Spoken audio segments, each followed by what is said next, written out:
Updating your email address on Threads is a straightforward process. Follow these steps to ensure your account information is current. Step 1. Open the Threads app. Launch the Threads application on your device. Make sure you are logged into your account to access your settings. Step 2. Go to Account Settings. Navigate to your profile by tapping on your profile icon.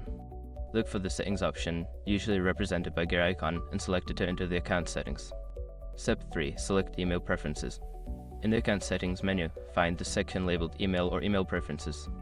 This is where you can manage your email address associated with your account. Step 4. Enter new email address.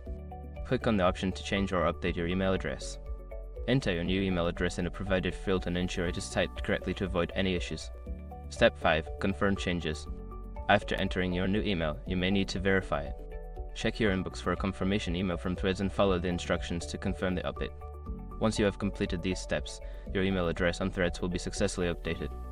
Make sure to check your new email for any notifications or further instructions.